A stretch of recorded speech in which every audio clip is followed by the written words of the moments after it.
Logos itu bukan sekedar kata-kata yang keluar dari Allah, tetapi logos itu adalah sumber hikmat, pikiran, ya, kemudian intelektual, ilmu yang ada dalam diri Allah. Dan Yesus kok mati? Kemanusiaannya mati. Alkitab sudah mengatakan jelas dia yang dibunuh dalam keadaannya sebagai manusia. Masa nggak pernah dibaca itu, nanya-nanya lagi? Ini yang sering muncul dalam perdebatan-perdebatan agama, itu perdebatan yang memaksakan paradigma agama lain orang memahami iman kita. Tidak mungkin firman itu ada kemudian setelah Allah. Tidak mungkin firman itu diciptakan, karena justru Allah menciptakan dengan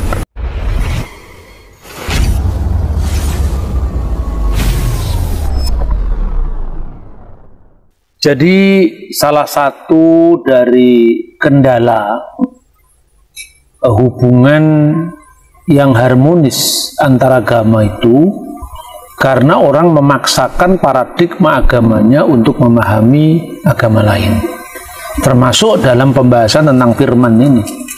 Dalam iman Kristen, firman itu diterapkan pertama untuk Yesus Kristus yang praeksisten sebelum kedatangannya ke dunia, tetapi juga firman khususnya kalau sering diterapkan untuk Alkitab itu dalam bentuk jamak, firman-firman. Ya tentu ada bentuk tunggalnya, tapi kebanyakan kalau bicara tentang firman Allah yang dikaitkan dengan skriptura, kalau dalam bahasa Latin itu biasanya diterapkan juga kata logos, tapi kebanyakan juga muncul dalam bentuk jamak. Selain itu, Yesus tidak pernah disebut dengan rema atau remata, itu jamaknya. Itu hanya diterapkan untuk firman-firman Tuhan secara verbal. Bahkan kalau kadang-kadang ditekankan itu bagaimana yang diterima setiap nabi, setiap orang, gitu. Sekalipun secara fungsi sebenarnya tidak terlalu dibedakan, tapi yang jelas-jelas harus dipahami logos yang diterapkan bagi Sang Kristus. Jadi jauh sebelum Kristus itu datang ke dunia, kata logos ini sudah dipakai. Jadi orang jangan salah paham dulu, logos itu filsafat Yunani yang diambil dari gereja, kan sering begitu ya. Ini susahnya orang-orang yang menuduh itu ya tidak paham filsafat juga.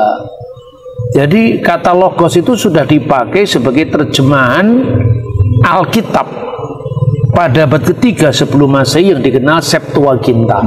Itu dilakukan di Alexandria, di mana ungkapan misalnya dabar Elohim, firman Allah, diterjemahkan dengan logos tuteu. Misalnya di dalam Mazmur pasal 33 ayat 6 itu logos juga. Nah, tapi dalam konteks ini ya, logos itu juga berkaitan dengan firman kreatif dari Tuhan yang di dalam perjanjian lama kadang-kadang seperti dipersonifikasikan. Misalnya ketika seorang filosof Yahudi yang bernama Philo menafsirkan kitab Kejadian pasal 1 ayat 26, baiklah kita buat manusia menurut gambar dan rupa kita. Philo bertanya, dengan siapakah Tuhan berbicara? Philo mengatakan dia berbicara dengan Sang Logos. Jadi logos di sini dipahami sebagai entitas yang seolah-olah berbeda dengan Allah itu sendiri. Nah, tapi kegagalan Philo di sini jelas. Philo mengatakan bahwa logos atau firman itu adalah Deuterotheos, Allah yang kedua. Nah ini yang tidak boleh, karena kalau firman Allah kan menciptakan segala sesuatu dengan firman-Nya. Tanpa firman ini tidak ada sesuatu pun yang jadi dari yang telah dijadikan. Tapi kalau firman ini dianggap sebagai Allah yang kedua, berarti monoteisme atau keesaan Allah harus dikorbankan. Nah inilah yang ditekankan oleh Injil Yohanes. Yohanes mengatakan logos itu bersama-sama dengan Allah, tapi logos itu sendiri Allah, sehingga tidak ada dua Allah. Maka dalam teks bahasa aslinya itu Enarki in logos, pada mulanya adalah logos itu. Logos in prostonteon, dan logos itu bersama-sama dengan Allah. Allah itu artinya satu-satunya pencipta, satu-satunya supreme being yang maha kuasa itu. Theos in logos, dan theoslah logos itu.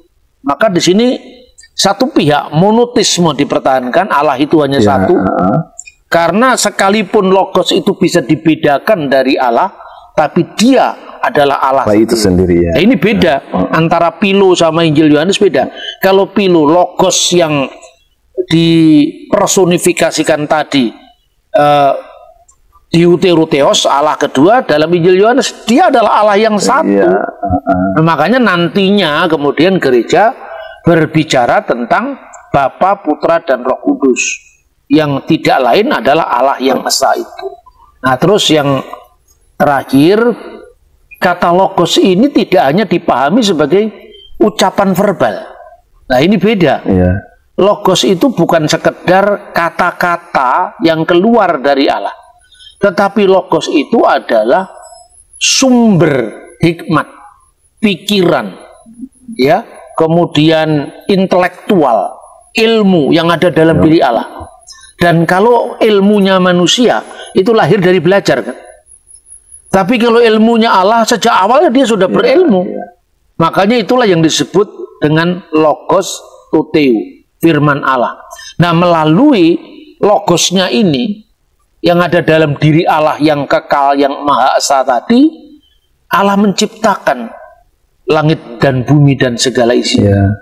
Maka segala sesuatu dijadikan oleh dia, dan tanpa dia tidak ada sesuatu pun yang jadi dari segala yang telah dijadikan.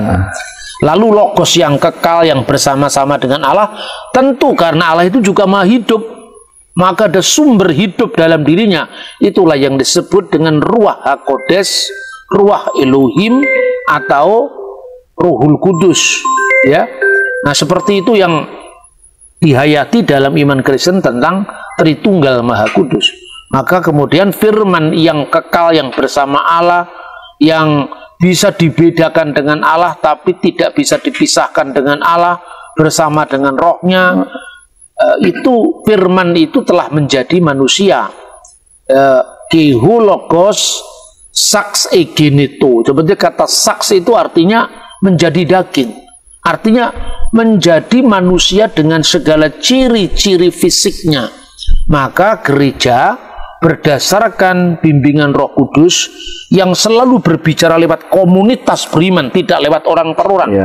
Makanya ketika muncul perselisihan di Korintus, Paulus mengatakan tidak ada golongan Paulus, tidak ada golongan Apolos, semuanya ini satu karena Roh Kudus berbicara lewat kami. Kami itu komunitas beriman. Itulah yang nantinya menjadi dasar teologi konsili.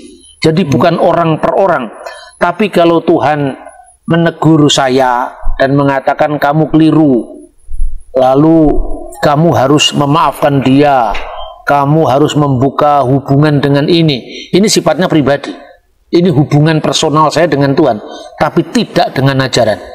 Dalam sepanjang sejarah, ajaran selalu diberikan lewat komunitas beriman, supaya kalau satu menyimpang yang lain bisa membenarkan. Itulah apa hikmat di balik teologi konsili itu dari kitab Kisah Rasul pasal 15. Ketika terjadinya perselisihan, apakah orang Kristen yang berlatar belakang bukan Yahudi harus melakukan Taurat, lalu Roh Kudus berbicara lewat kami. Nah, maka menjadi manusia, maka kemanusiaan Yesus itu dibedakan dengan keilahiannya sebagai firman. Maka jangan ada pertanyaan lagi yang mengatakan Yesus kok mati? Kemanusiaannya mati. Alkitab sudah mengatakan jelas dia yang dibunuh dalam keadaannya sebagai manusia. Masa nggak pernah dibaca itu, nanya-nanya lagi? Ya kan? Ini yang sering muncul dalam perdebatan-perdebatan agama, itu perdebatan yang memaksakan paradigma agama lain orang memahami iman kita. Nah, itulah makanya bapak-bapak gereja lewat bimbingan Roh Kudus mengatakan bahwa firman telah menjadi manusia.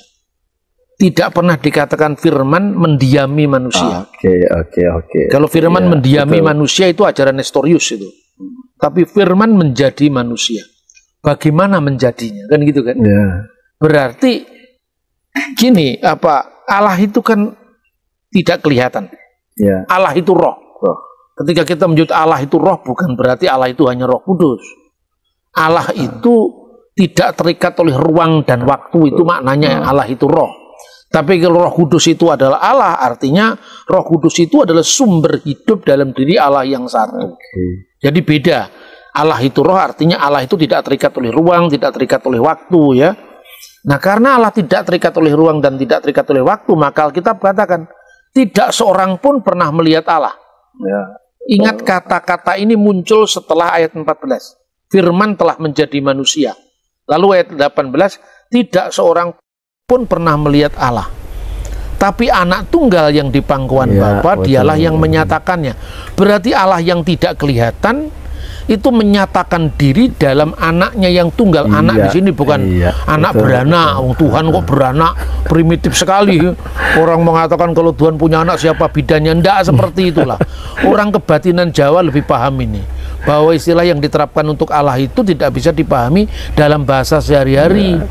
Teman-teman muslim yang bisa paham ini mungkin bisa membandingkan ini ayat-ayat yang disebut mutasyabihat, yang tidak bisa langsung dipahami. Kalau misalnya Allah duduk di atas singgasana, kita duduknya kita kan berbeda dengan duduknya Allah. Kalau Allah duduk di atas singgasana, kursinya sebesar apa? Wong Allah itu tidak terikat ruang dan waktu. Maka tidak seorang pun pernah melihat Allah. Berarti tentu yang kelihatan sebagai manusia itu kemanusiaan Yesus. Betul. Yang tidak kelihatan, yang berada dalam diri yang kelihatan itu sedemikian rupa adalah Allah. Maka dikatakan sepenuhnya Allah itu tidak merujuk kepada darah daging fisiknya, tapi sepenuhnya Allah itu merujuk kepada firman Allah yang adalah Allah. Betul. Sepenuhnya manusia itu anaknya Bunda Maria. Makanya dikatakan terpujilah buah rahimmu. Buah rahim Bunda Maria kan Yesus. Tapi kalau dalam keadaannya sebagai firman, aku keluar dan datang dari Allah.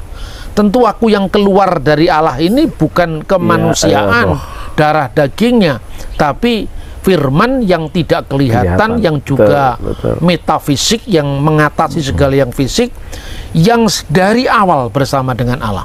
Tidak mungkin firman itu ada kemudian setelah Allah. Tidak mungkin firman itu diciptakan, karena justru Allah menciptakan dengan firman-Nya. Iya. Jadi kadang juga kan kita dengar ada pertanyaan-pertanyaan yang skeptis tentang iman Kristen, tentang firman itu.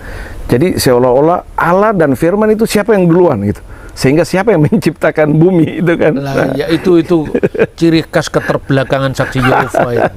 Karena orang saksi Yehova itu tidak bisa membedakan yang fisik dan metafisik. Makanya kalau saya mengajar di perguruan tinggi, saya dandani dulu, saya perbaiki dulu, saya servis dulu otaknya. Kamu belajar, saya memang katakan mahasiswa, kamu belajar filsafat enggak? Ada tingkat refleksi manusia dalam berpikir. Pertama fisik. Fisik itu kalau kita tidak tahu bentuknya, kita tidak bisa menyimpulkan. Misalnya gelas ini, ya kan? Gelas ini kan bundar. Ini kita harus lihat fisiknya dulu, baru lihat bola itu bulat, meja ini persegi. Karena kita lihat fisik. Itu tingkat pengetahuan manusia yang paling rendah. Jadi kalau sekedar itu ya tidak usah ngomong tentang Tuhan lah. Yang kedua, tingkat yang namanya matesis. Matesis itu kalkulatif, menghitung. Misalnya 10 kali 10 sama dengan 100. Tidak ada bendanya. Tidak ada bentuk fisiknya. Tapi kalkulasi kita ini menganggap ini masuk akal. 10 kali 5, 50, 10 kali 10, 100, 10 kali 100, 1000. Kita tidak membayangkan 1000 itu 1000 kilo, apa 1000 liter, apa 1000 kilometer. Bukan itu, tetapi kalkulasinya logis. Yang ketiga baru tingkat tertinggi itu kata Aristoteles adalah teologia atau metafisika. Meta itu di sebalik, fisik itu yang kelihatan. Nah inilah kalau kita bicara tentang Tuhan. bicara tentang firman, bicara tentang eksistensi Allah. Maka kalau dikatakan lebih dulu mana Allah dengan firmannya? Ya, firmannya itu kan firmannya Allah. Lebih dulu mana Allah dengan rohnya? Rohnya itu kan rohnya Allah.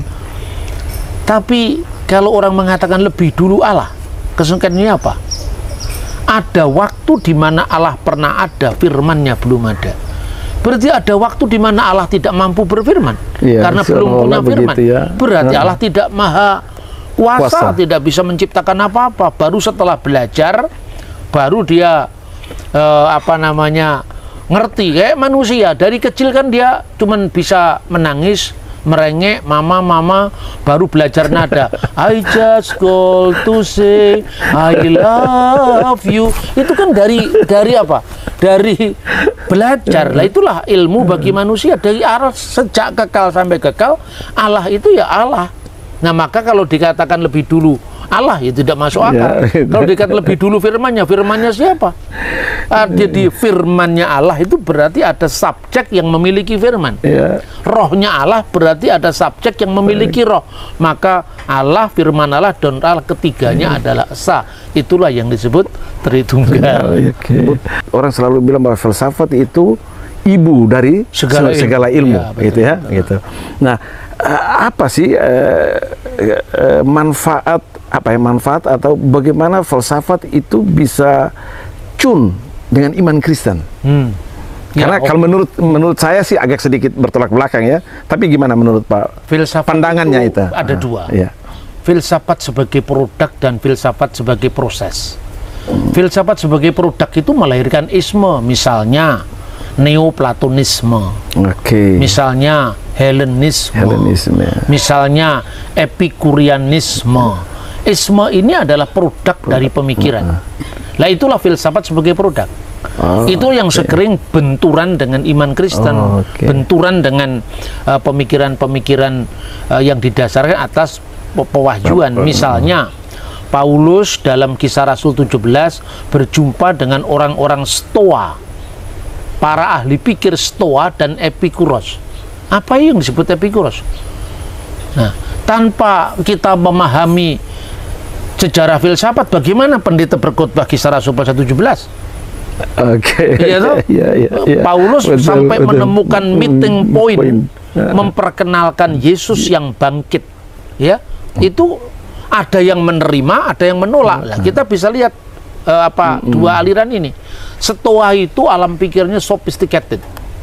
Dunia ini diresapi oleh prinsip yang menyatukan semuanya, maka dia bisa masuk. Dia gampang menerima tentang kebangkitan orang mati. Maka disitulah Damaris misalnya, dia terima pewartaan Paulus. Tapi yang namanya Epikurianisme itu kan mereka memiliki ajaran yang namanya tetraparmakos, 4 obat hidup. Makanya dari kata farmasi itu kan muncul untuk obat kan. Itu tetra itu 4, parmakos itu obat. 1, kamu tidak perlu khawatir dengan Tuhan, karena kalaupun Tuhan itu ada, Tuhan nggak akan berurusan dengan kita. Itu dia ada di jauh sana. Yang kedua, kamu tidak perlu takut dengan kematian, karena ketika kematian itu tiba, kamu tidak ada lagi. Jadi kamu tidak berurusan. Ketiga, kamu bisa menentukan dirimu baik, tidak kurang cara. Kamu bisa menentukan dirimu jahat, tidak kurang cara. Kalau 3 ini sudah kamu lalaikan dalam hidupmu, kamu akan bahagia. Jadi lebih gaya hidupnya itu lebih pragmatis, lebih tidak peduli. Paulus masuk dengan satu pendekatan kepada Allah yang tidak dikenal, yang itu mengingatkan sejarah bangsa Athena. Itu menyentuh orang-orang Stoa, tapi tidak ada dampaknya bagi orang Epikurian. Nah, ini filsafat sebagai produk. Kita perlu memahami filsafat supaya kita bisa mengerti pola pikir orang, cara disiplin kita berpikir. Maka kita perlu yang namanya filsafat sebagai proses bagaimana kita berpikir, bagaimana metode keilmuan itu kan muncul dari filsafat sebagai proses ini. Nah, itulah makanya bapak-bapak gereja dari awal menggumuli filsafat ini. Misalnya Justinus Martir. Justin Martyr itu adalah seorang filsafat Yunani, seorang filosof Yunani. Tapi akhirnya dia ketemu dengan satu titik, dia menerima Yesus Kristus. Maka ciri-ciri khas tulisannya pun sangat tajam. Ya, misalnya Apologia 2 jilid, Dialog with Trippo misalnya, itu luar biasa. Lalu ada lagi misalnya seorang bapak gereja mengatakan bahwa filsafat itu adalah merupakan preparatio evangelica. Apa istilahnya itu, persiapan kepada Injil. Karena justru ketika Paulus bicara kepada orang Athena itu kan semacam preparation to the gospel. Persiapan pada apa namanya, bagaimana dia menjelaskan Injil itu. Karena ya para rasul kan diperlengkapi dengan berbagai macam latar belakang ya Paulus, makanya diutus kepada orang-orang yang Yahudi, yang pola pikirnya jauh lebih maju. Sementara rasul-rasul yang lain lebih praktis, lebih pragmatis, dan seterusnya. Terima kasih sahabat Khotbah Populer sudah mendengarkan penjelasan hambanya Bapak Dr. Bambang Nursena yang luar biasa tentang Allah Tritunggal, atau tentang inkarnasi Allah, atau tentang karya Allah untuk menjadi manusia. Dalam konsep Allah Tritunggal, kita harus berpikir lebih dalam. Tidak bisa berpikir seperti manusia kepada manusia yang terbatas. Karena ini adalah Allah pribadi yang tidak terbatas. Jadi kalau kita gunakan pikiran yang terbatas, dan kita manusia terbatas, untuk memahami Allah yang tidak terbatas, ya kita egois. Tentu tidak bisa maksimal. Itu sebabnya kita harus membalanskannya dengan iman. Dalam kekristenan, iman itu mendahului pemahaman. Itu. Karena kalau pemahaman dulu, ya, kita sulit mempercayai Allah. Karena logika kita terbatas. Makanya dalam kekristenan kamu imani dulu, beriman dulu kepada Tuhan, baru kamu pelajari. Sehingga kamu bisa menerima Dia. Bukan saja dengan otakmu, tetapi dengan hati dan segala aspek kehidupanmu. Itu. Karena orang yang sudah terima Tuhan Yesus, sudah beriman kepada Yesus, ada Roh Kudus yang tinggal dalam dirinya, yang membantu orang tersebut untuk memahami Allah Tritunggal atau inkarnasi Allah. Tapi kalau logika yang terbatas ini mendahului hidupmu dan kamu belum beriman sama sekali, lalu kamu obo-obo Alkitab, kamu obo-obo ajaran Kristen, sampai kapanpun kamu tidak akan pernah percaya. Itu ingat. Apalagi sampai kamu mendustai Roh Kudus sampai menghujat Yesus. Itu. Ya. Paulus tidak akan pernah mampu memahami tentang inkarnasi Allah. Itu sebabnya dalam sejarah waktu dia kembali ke Yerusalem, ya, tiba-tiba dia menemukan aliran baru yang namanya Kristen. Dia sangat gencar, dia sangat semangat, berapi-api untuk mengejar orang Kristen, ya, dan menangkap orang Kristen. Karena logikanya yang mendahului waktu itu. Dia menjadi jahat. Dia minta izin kepada pemimpin agama terbesar pada saat itu, Mahkamah Agama, untuk memberikan izin agar dia menangkap orang-orang Kristen. Dan dia dapat izin, dan dia mencari orang Kristen sebanyak-banyaknya. Dan Stefanus, salah satu murid Tuhan yang menghembuskan napas terakhir, dan Paulus diduga terlibat atau sebagai otak pembunuhannya. Dan masih kurang. Dia kejar lagi orang Kristen yang dia dengar ada di Damsyik. Dia kejar, tetapi Kisah Para Rasul menjelaskan bahwa Paulus atau Saulus pada saat itu dicegat oleh Tuhan di jalan. dan dia bertemu dengan Tuhan Yesus secara langsung, tapi Tuhan Yesus yang sudah bangkit, dan dia dipilih Tuhan untuk menjadi rasul, dan dia bertobat, beriman di situ, lalu dia Tuhan pulihkan. Setelah dia beriman, Tuhan pulihkan, dia menyerahkan diri untuk melayani Tuhan dengan dahsyat, totalitas. Lalu dia pelajari Tuhan, dan dia mendapatkan pewahyuan khusus, pengilhaman, sehingga dia bisa menulis 13 surat dalam Alkitab itu. Dan bagi dia, Allah itu segalanya. Bagi dia, Yesus Kristus segalanya, yang telah menyelamatkan, yang telah memilihnya, yang telah mengutusnya. Sehingga dia berani berkata, hidup bagiku adalah Kristus, dan mati adalah keuntungan. Itu Paulus. Tapi kalau Anda menggunakan logika yang terbatas untuk memahami Allah yang tidak terbatas, pasti malu-maluin. Malu-maluin.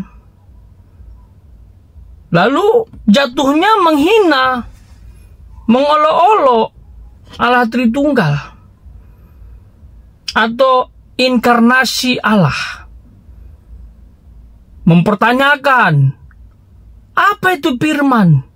Apa itu logos? Kok firman jadi manusia? Remeh sekali. Loh, ini kan karya Allah. Sekali lagi Anda membatasi karya Allah. Kenapa Anda batasi? Suka-suka Tuhan dong. Dia mau jadi manusia, atau dia mau lakukan apapun, yang penting tujuannya mulia, yaitu untuk menebus manusia berdosa, memulihkan hubungan yang telah rusak akibat kejatuhan nenek moyang kita, Adam dan Hawa. Anda harus paham. Banyak juga orang di luar sana menganggap remeh, ya, dosa atau pelanggaran Adam dan Hawa. Katanya, masa dosanya cuma makan buah pengetahuan yang baik dan yang jahat itu lalu dihukum, mengalami kematian kekal.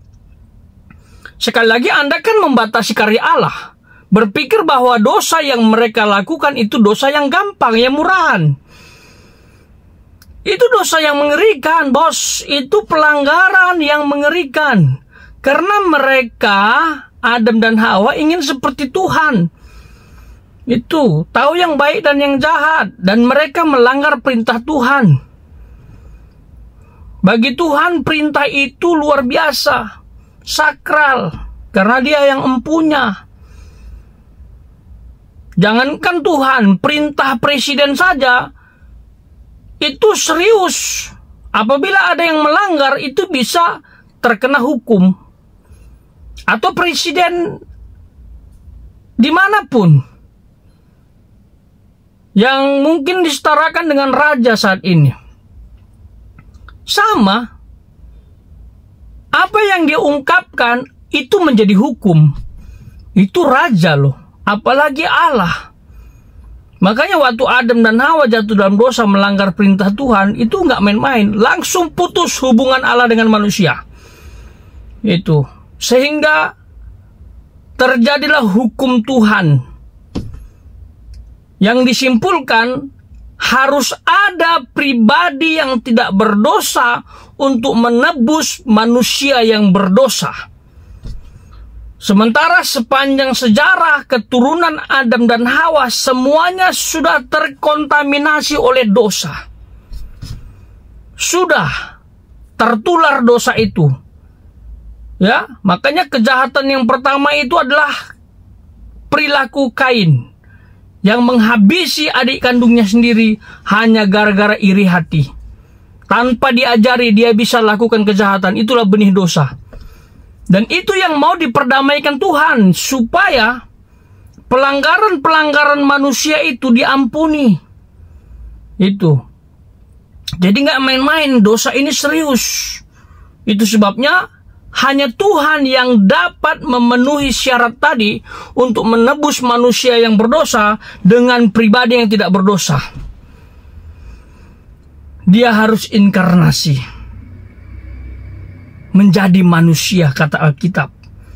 supaya dia mati menjadi korban, supaya dia menggenapi nubuat yang disampaikan kepada seluruh para nabi. Tuh, para nabi sudah sampaikan tentang itu 4.000 tahun lamanya kurang lebih, bahwa orang bisa diampuni dosanya melalui pengorbanan yang luar biasa, yang suci, melalui anak domba Allah. Penyembelihan domba dalam perjanjian lama itu ternyata tipologi atau gambaran Kristus, gambaran Mesias, gambaran satu pribadi yang akan datang. Itulah yang disebut dengan inkarnasi Allah. Orang Yahudi paham itu, tapi sayangnya orang-orang Yahudi yang sekarang itu dibelokkan di masa lalu, sehingga mereka tidak menerima Yesus yang sudah datang atau Mesias yang sudah datang, sehingga mereka masih menantikan Mesias yang akan datang. Mereka selalu menantikan itu karena dalam pikiran mereka Mesias yang mereka harapkan itu bukan untuk menebus dosa, bukan membebaskan secara spiritual, tetapi membebaskan secara fisik. Tuh, makanya di zaman para murid mula-mula banyak yang mundur gara-gara dia mendengar Yesus mau mati di salib. Mereka kaget dan kecewa, loh. Kok jadi begini? Seorang anak manusia harus diserahkan, kata Yesus. Mati untuk banyak orang, intinya begitulah. Lalu mereka mundur. Karena mereka berharap Yesus yang mereka sudah ikuti itu bisa membebaskan mereka dari beberapa hal. 1, krisis ekonomi.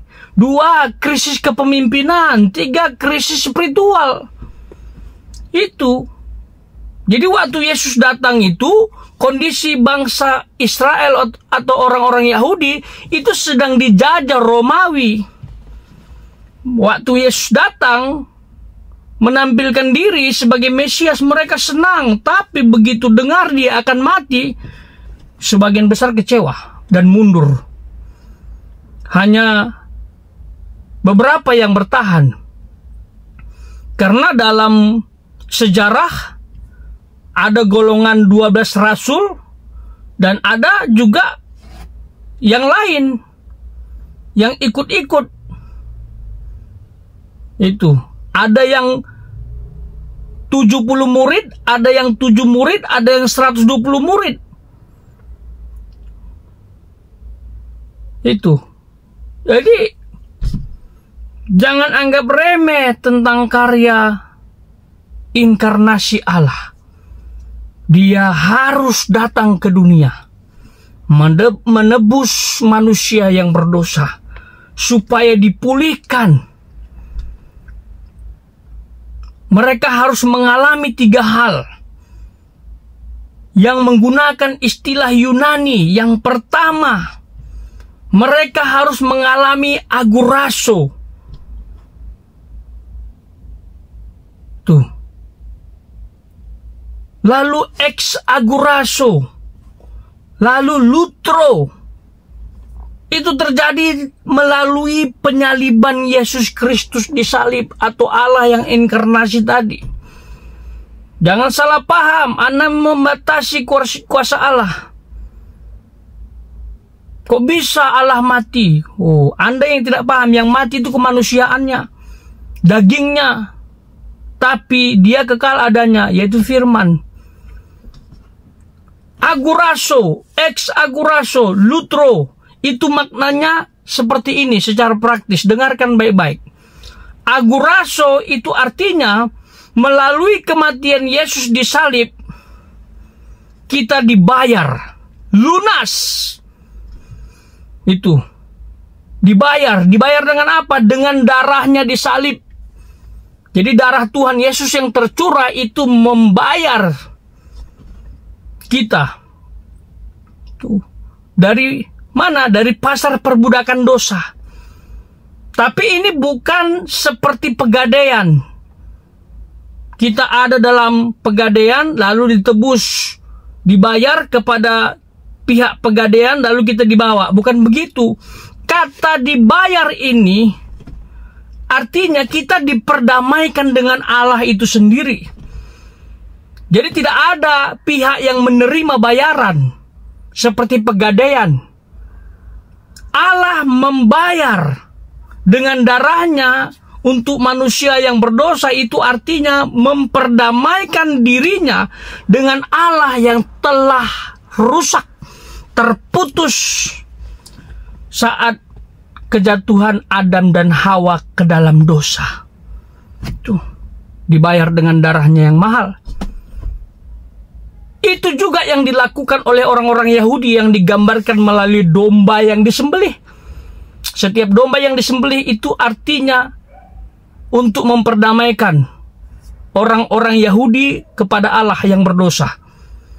Dipersembahkan, dibakar. Itu. Setelah aguraso, lanjut yang kedua tadi, ex aguraso. Setelah dibayar, dikeluarkan oleh Tuhan dari pasar perbudakan dosa. Karena kalau nggak dikeluarkan, ya posisi kita ada dalam pasar perbudakan dosa. Itu dikeluarkan, X, supaya menjadi umat ketebusan Tuhan, umat pilihan Allah, umat yang merdeka. Tuh. Ini sama seperti bangsa Israel yang diperbudak di Mesir. Selama 400 tahun waktu dikeluarkan, mereka dibawa oleh Tuhan keluar dari Mesir 40 tahun di padang gurun.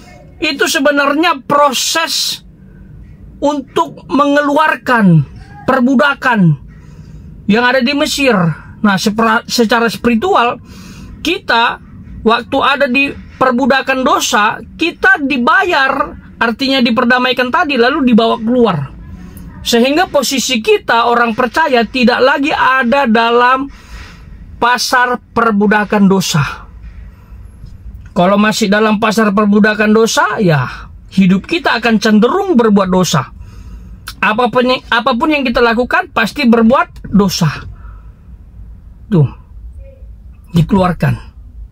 Setelah itu, yang ketiga, lutro. Dimerdekakan menjadi umat yang merdeka. Lutro. Sudah dikeluarkan, bebas hutang. Itu lutro. Merdeka, merdeka, merdeka, merdeka.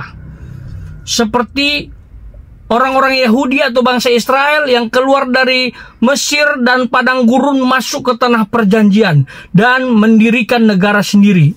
Itulah ilustrasi jasmani atau fisiknya. Tapi secara spiritual, kita setelah dimerdekakan, kita menjadi umat Tuhan yang akan diselamatkan. Itu akan tinggal bersama Tuhan selama-lamanya di surga mulia. Dahsyat bukan? Jadi sekali lagi, karya Allah ini spektakuler. Bukan serta-merta bicara tentang Allah Tritunggal untuk buat kalian pusing, tapi untuk membuat kalian percaya bahwa karya Allah itu tidak bisa dibatasi dengan kemampuan manusia yang terbatas. Allah Tritunggal adalah Allah yang dahsyat. Inkarnasi Allah adalah wujud kasihnya kepada manusia. Kalau dia tidak datang dalam wujud manusia, manusia akan sulit memahami Allah itu. Sehingga banyak orang mencari Allah. Sehingga banyak orang meraba-raba mana Allah, siapa Allah. Sehingga tidak menemukan Allah dan salah menemukan Allah. Karena iblis mengambil rupa seperti Allah. Dia ingin menjadi Allah. Itulah cita-citanya sejak awal. Makanya dia berontak dan mengajak para malaikat dari sorga untuk menentang Tuhan. Lalu mendirikan kerajaan. Namanya kerajaan iblis. Tuh, harus tahu. Dan banyak manusia yang tersesat saat ini mengikuti jalan iblis. menjadi pengikut iblis dan penghuni neraka adalah nabi-nabi palsu dan iblis beserta orang-orang yang menolak Kristus, orang-orang yang menghujat Yesus, menghujat Roh Kudus. Buat Anda yang menghujat Allah Tritunggal, menghujat Yesus, menghujat Roh Kudus, saya ingatkan, bertobatlah sebelum engkau binasa. Masih ada kesempatan, kesempatanmu masih ada di bumi. Kalau sudah menghembuskan napas terakhir, final, tidak ada pengampunan. Mau doa satu dunia pun tidak akan mempengaruhi, karena keputusan, catatan, penilaian ada di bumi. Kalau sudah menghembuskan napas terakhir, final, gimana kehidupan Anda di bumi, itulah hasilnya. Kalau Anda tidak percaya, menolak juru selamat, maka tidak akan diselamatkan. Kalau Anda menerima juru selamat, selamat, Anda masuk dalam kerajaan sorga. Dan suatu ketika kita akan reuni akbar, bertemu dengan Tuhan, bertemu dengan saudara seiman. Sekali lagi saya tantang, bagi sahabat yang ingin diselamatkan, ingin dipulihkan, ingin ditebus oleh Tuhan, buka hati. Saat ini Tuhan Yesus berdiri atau mengetuk pintu hatimu.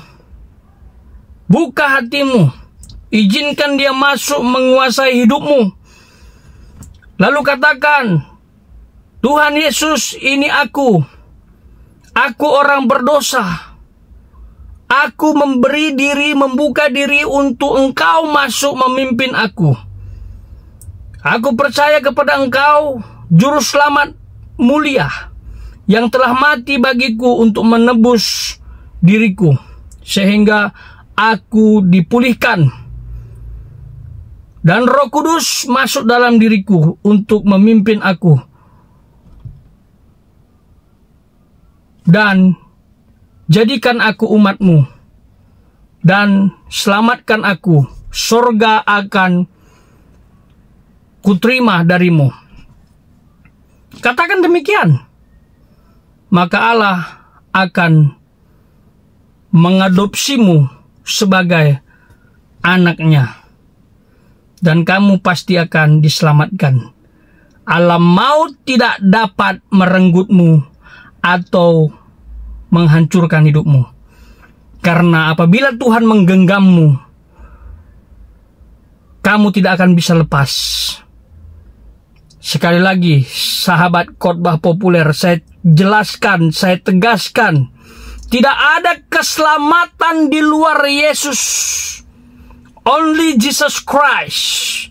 Keselamatan hanya ada dalam Yesus. Apabila sahabat ingin diselamatkan, harus melalui juru selamat, yaitu Yesus Kristus adalah wujud Allah yang telah inkarnasi dalam bentuk daging. Terima dia, maka engkau akan diselamatkan. Jangan biarkan iblis menyesatkanmu. Jalan yang engkau tempuh selama ini seolah-olah benar, tapi sebenarnya itu adalah jalan menuju kebinasaan. Saya berdoa buat setiap sahabat yang mendengarkan video ini. In Jesus' name, semoga dibukakan Tuhan hati nuranimu untuk menerima keselamatan. Tuhan Yesus memberkati.